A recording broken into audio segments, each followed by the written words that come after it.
How's it going, everybody? My name is Infamous Isaac, and I'm here with another review slash discussion for a movie I watched recently. And that movie is The Batman 2022. And man, I haven't done a movie review like discussion in a grip, probably like a couple months. I think the last one was the the Spider-Man series, so it's been a while. But um, oh man, I'm so excited to talk about this movie.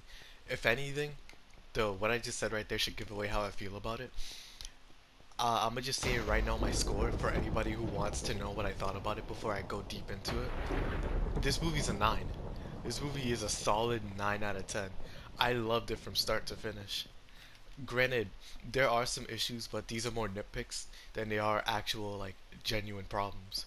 Number one is that the movie can be really dark, like, and not like in the sense of what happens in it.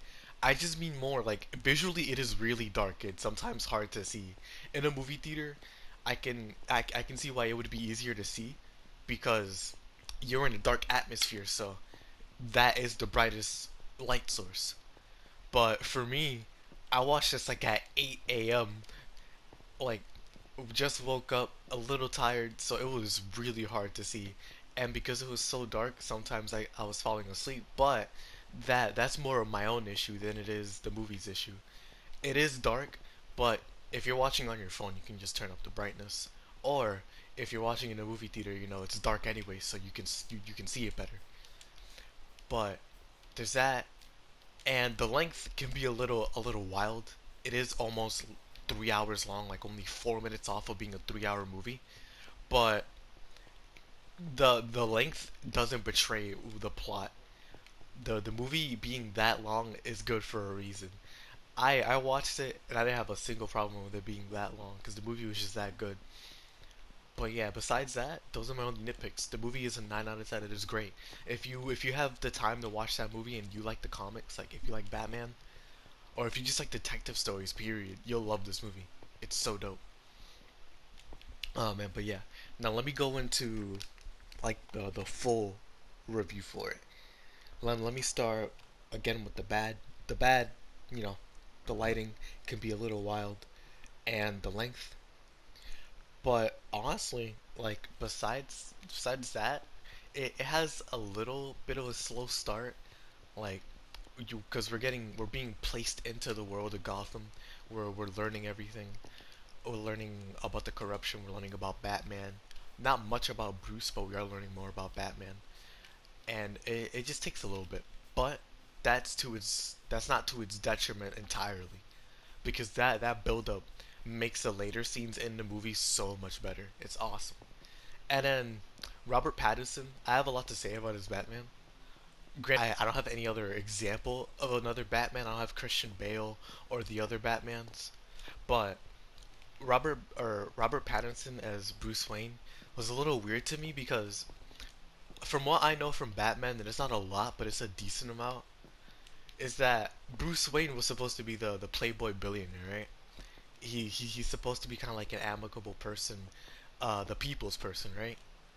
And in here, he just felt so edgy, like he felt like he was still Batman, and that's not a complaint. Again, it's more like a nitpick because the journal that he was writing and said that it was year two Batman, so I can just attribute that to him still being fresh and new onto the superhero scene, since they still called him a vigilante. So he hasn't made that distinction between Bruce and Batman, but it was a little jarring. That's all I wanted to say because I always thought, Bruce Wayne, playboy, billionaire, millionaire, however, like I always just expected him to kind of have the separation, but that was again more of an assumption and a nitpick than it is a genuine complaint. But those are the negatives. Like that's it. I only have three complaints or nitpicks, excuse me. Everything else is great. Let me open up my notes because I know I wrote down some talking points. Yeah, right here. Let me start with the story. Actually, scratch it. Let me start with the characters. So the characters. Let's start with Jim Gordon. Jim Gordon was fire. I love Jim Gordon in this movie. He was so dope. What a great good cop bad cop relationship between him and Batman. Batman being straight to the point, serious, no nonsense, vengeance type guy, while Jim Gordon is the good cop. He has the connections. He has in the force that can help him out. So he can get Batman in, and then they can work together to solve the crime. Like Jim Gordon and Batman have that good relationship. They mutually benefit from each other. But I know, like, if another movie comes out that their friendship can be tested and it can come out strong. They're setting up for something good to happen between both of them. Their their I guess allegiance together was so awesome. Jim Gordon's actor amazing too. He was awesome. And then you have the Penguin. The Penguin's voice actor was awesome. Yeah, his voice is so memorable. Like my favorite scene with the Penguin in it was when the oh spoilers by the way I forgot to mention spoilers. But when they Batman catches up to the Penguin and the car crash thing happens, and Jim Gordon and Batman are interrogating him, and then they're like "Errata alada," and so Penguin's like "Errata alada." First of all, I'm not a rat, and second of all, that Spanish is terrible. Whoever the Riddler is, they clearly never know or never fix their Spanish, because it's "La rata alada," not "el stupid." And I was just there like, bro, that is hilarious. That really tickled my Spanish heart. It was awesome. La rata alada really had me dying. Oh man, but the Penguin's voice actor, his delivery, his lines, they were so funny, but they were so impactful. It, like the actor really showed. I have an iron grip on Gotham. If it wasn't for other people under other mafias, other mob bosses in Gotham, I would be the kingpin. And it really shows with Penguin. Like he has a strong grip on the corruption in Gotham. But next you have who else? Who's the other person? You have ah, dang, what's your name? The Riddler. There you go. The Riddler in this movie was awesome. Like usually when I think of the Riddler, I don't know much. Again, I don't know much about DC, but when I think of the Riddler, I just think of a guy in a green costume with a question mark on his head, a goofball basically. And in this movie, like he felt like the Joker. He was so insane, but he wasn't exactly the Joker. He was insane, but he wasn't the Joker insane. And the way he was going about things, the fact that he was just an outcast using a small gathering of people on the internet to cause havoc and fear and terror in Gotham. It's just so like it's not the Joker. Joker wouldn't do that. He has a mass gathering of goons, but they're physical. Like the Joker could fight Batman one on one. The Riddler couldn't, so his brain. And it makes Batman bring out his detective side in this movie, and it's so sick because like it really feels like a Sherlock Holmes type thing with all the riddles and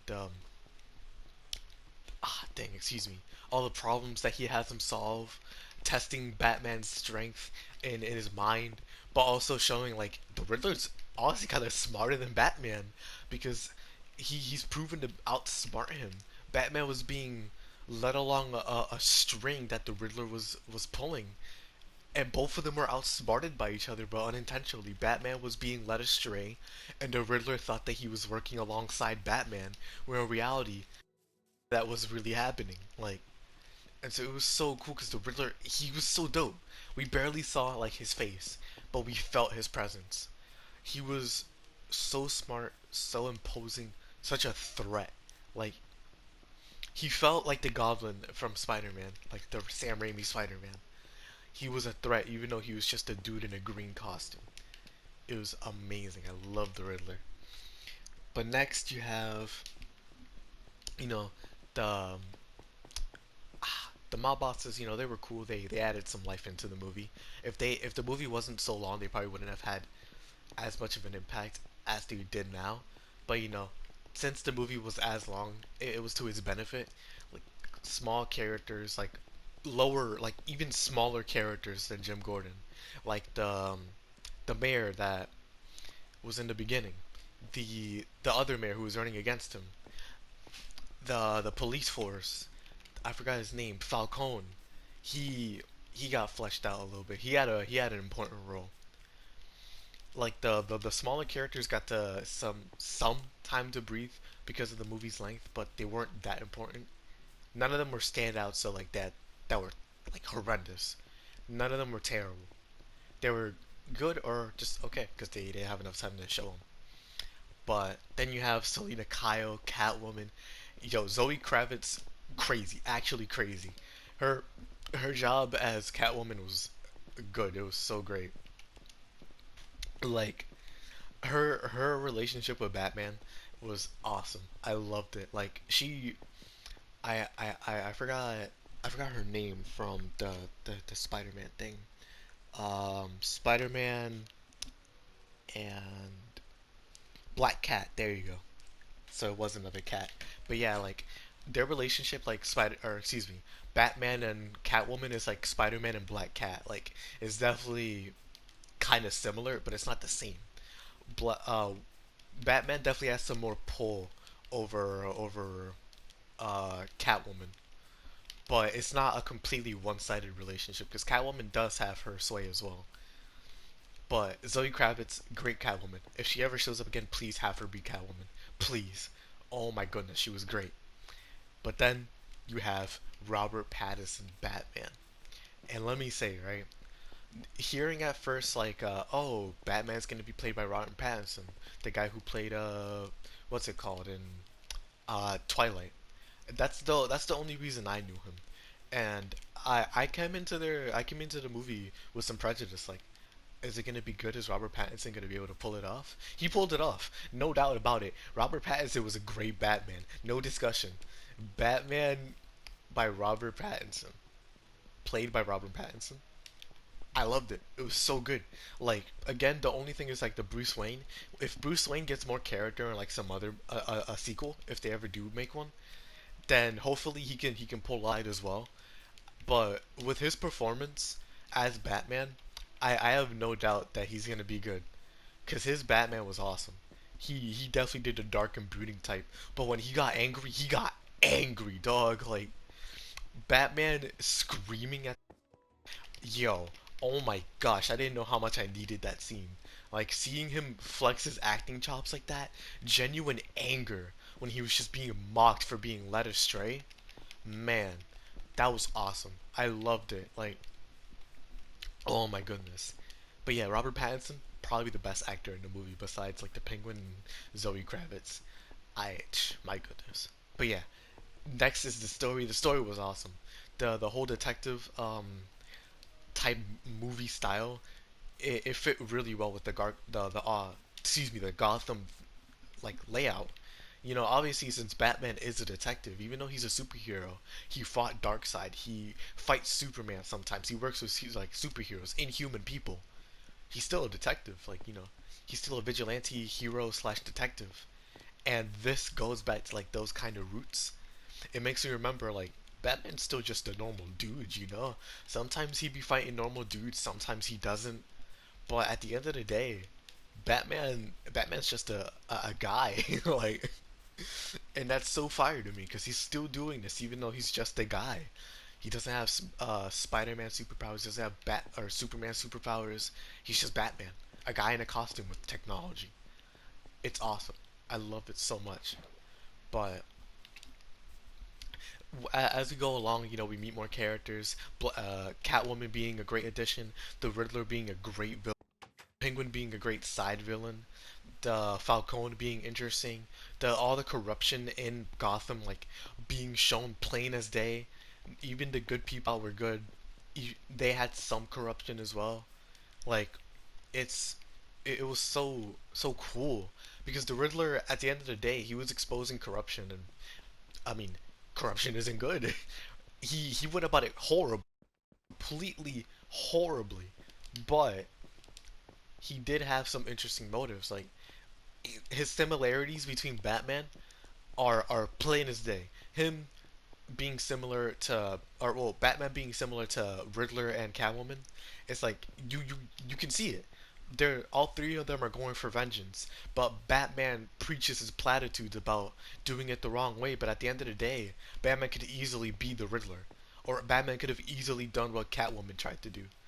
Like he's walking a thin line of vigilanteism, or being a vigilante, excuse me, and being a hero, and also being a villain. Like he could very well have been the Riddler, because the Riddler pointed it out himself. They're so similar, it's uncanny. But Batman found his resolve to show like I'm different. You used vengeance to destroy the city, while Batman used vengeance to reform it, to build hope, to rebuild it. Like oh man, I just can't talk about it now. Not now. I can't skip. So yeah, the story. Oh jeez, excuse me, my stutter. I'm so sorry. It gripped me from the beginning to the end. The story, awesome. One of my movie. But next you have the the scenes, the shots. Let me mention some of my favorite ones. The beginning, my favorite shot from that was when Batman was riding through the on his motorcycle. In the daytime, it was kind of dark and grab like or drab. There you go. That's the word. It was kind of dark and drab, and he was just riding on his motorcycle. And then Nirvana, something in the way starts playing. Yo, when the chorus came in for that song, oh man, it gave me goosebumps. I knew like yo, something's about to happen that's gonna change my life forever in this movie, and it was so good. I do not regret watching it because that intro scene, even though it took 20 minutes, those 20 minutes flew by. I was gripped, like I was gripping my phone just looking at it. So I was watching it on Hulu, and oh man, then you have the all the times that they were at the crime scene. You have Alfred and Bruce talking. Those scenes were fire. You have the atmosphere as well. How time it really does feel like Gotham. It like nobody feels out of place. Everybody in Gotham feels like they belong there. Like because the Riddler, if he had his normal costume, he was just green with a question mark. He'd be so corny and out of place. It doesn't fit the style of the movie. But because he's just like a terrorist, no wacky outfit, it fits so well. He fits so well into it. Like everybody in there fits well. And then you have the bridge scene with all that craziness. You have like Penguin and Batman on a crazy death race to evade slash capture one another. Like, oh man, that bridge scene was so fire. And then like the aftermath of that bridge scene was also really dope. Then you have the first half was interesting because of the bomb that he had. The Riddler planted on one of the guys as well. That scene was really good. I love that one. And then you have later on in the movie where, oh jeez, excuse me, they or what scene was it? Like they, oh yeah yeah okay I remember when Falcone, that whole thing, when Jim Gordon is really like yo. Oh, actually, no. Falcone is like, "What are you gonna do, Gordon? You know, the entire police force, almost all of Gotham, is under my thumb. I'll be out in a couple days. The trial will be corrupted as ever. You'll see me out in a couple days." And then Gordon, he walks him out, and we see the shot like of them walking forward, and we're looking behind them, or not behind them. We're looking a little bit behind them, but we can see what they're looking at. And Gordon just says, "Not everybody works under you, Falcone." And it just shows all of the police force aimed, guns aimed at him. It was so fire, bro. It was so dope. But yeah, yeah, Falcone being captured and the Riddler pulling out a mega mind plot with one of the riddles that Batman couldn't solve, just completely making sense as soon as the Riddler did what he did. Oh man, I'm just getting hyped, so hyped talking about it, man. This movie was so good. But then you have, oh my goodness, what was it? The Penguin as well. Oh man, the Penguin going going to shoot. Reality, it wasn't him. Yeah. Ah man. Then you have Selena Kyle going up to Falcone and all that. That scene was super sick. Selena Kyle and Batman in like the late afternoon with Selena Kyle kissing him. That was super fire. And then you have the ending. That whole ending scene was awesome. I loved it from start to finish. And, like the way that ending felt was the way like the Amazing Spider-Man 1 ended, with the whole city. That it gave me that feeling, and I started tearing up so bad, man. It was awesome. Like, but it wasn't the whole city helping him yet because they fear him. They fear Batman, but he managed to do it with the help of the people he met along the way with Jim Gordon, Selena, Kyle, the police force, all of them. And then after that, where Batman starts helping everybody in the catastrophe of the city being drowned, like, man, that had me in tears. That was so good. But yeah, one of the shots in the movie that stood out to me the most was when Batman was going in to interrogate Falcone. Not Bruce Wayne, but Batman himself, because they already did that. He goes in to interrogate them, and he's sneaking in. And one of the scenes, he cuts the lights, and Selena's already interrogating him. Like, she's ready to kill him, and Batman shows up like in a hallway, and there's like five people in the hallway. He cuts the lights, and it's it it's a still shot for the rest of that shot, but all you see is just a hallway, and we're looking at like the entrance of it, and we see the guys who are gonna go try to confront Batman. They start shooting, and the bullet fire lights up the hallway since it's still so dark. All you see is just and you see Batman going between all of them with the bullet fire lighting up the hallway, showing everywhere he's going. And like it's not cut up to it's not chopped up. It's literally the entire scene lit up by gunfire, and I thought that was so cool, bro. Oh man, that scene had me geeked out of my mind, man. Ah, it was so dope. Like, if I ever rewatch out of my mind when I see that scene again, oh man, like there's only certain scenes in movies that just get you that hype because it's so cool. Like my child, like my inner child who loves cool superhero stuff or like anime cool stuff like that was going insane, bro. I just couldn't help it. That scene had the same vibe as like or for me at least, the same hype as Spider-Man in the Spider-Man 2 in the Sam Raimi trilogy, where he stops the train from Doc Ock. Like, same hype for me, the same level. But yeah, after that you have the music, and there was only two songs that I could really remember because everything else is just like atmospheric tracks. But those two songs were crucial. Ave Maria, like that orchestral song with the singer, with the opera singer, and Something in the Way by Nirvana. Those songs were amazing. Something in the Way being my favorite because of the times that it played. But Ave Maria, oh, I forgot to mention. Ave Maria is so good because of one of the scenes. Another scene I didn't mention was when the Riddler was being interrogated by Batman. Like, if you watched Batman, or at least like the older Batman films in the Dark Knight series. There you go. Like when the Joker was in one of those movies and they interrogated him, like I still need to see that movie entirely, but I've seen like some of the scenes from it, and that Riddler interrogation felt so similar to it, but so awesome and different because it was a different villain. The Riddler is insane, but he's not Joker. But he doesn't need to be Joker because he's the Riddler. Like, he makes his own identity, and that interrogation where Batman loses ground ever so slightly because at first he thinks that the Riddler knows that he's Bruce Wayne, but in reality he doesn't. He just wants to kill Bruce Wayne, and he thought that Batman was helping him out.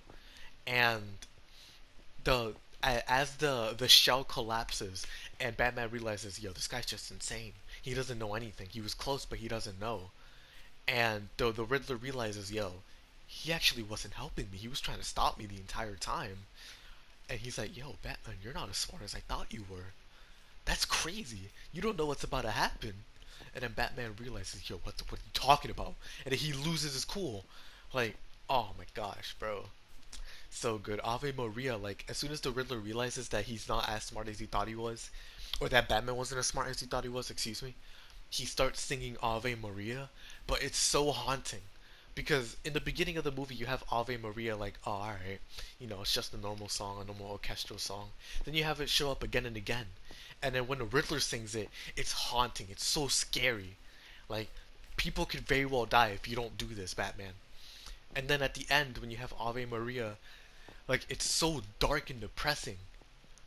both those songs, Something in the Way and Ave Maria, like when they're used, they have two different connotations. You know, like Ave Maria, you don't think it's that bad. Then when you realize it, this song is horrible because of how the Riddler uses it. And then Something in the Way as well. At first, like it's used as an intro track to Gotham, and it feels so depressing, so dark. Like it doesn't feel hopeful at all. But then at the end of the movie, when they use it again and Batman's helping everybody in the catastrophe, it feels so hopeful. Like when I heard Something in the Way, I felt hope when I heard that. Like Kurt Cobain's voice, hearing that and seeing Batman help people going from vigilante to hero, and hearing the speech that he gave, showing how he can't just use vengeance. He can't go after people only for a vengeful, desire. He has to be the hope of Gotham now. He has to. That's his responsibility. And when Something in the Way was playing, it just made it so much better, dog. Oh my gosh, man, this movie is so good. But yeah, this movie, The Batman, 9 out of 10. I said it in the beginning. I'll say it again. This movie was great. I have no regrets of watching this movie. If I ever watch like the other Batman movies, like Arkham, or excuse me, that's a game, The Dark Knight, and all of them, I'll definitely have this movie up high because this movie was great. Oh my goodness, man.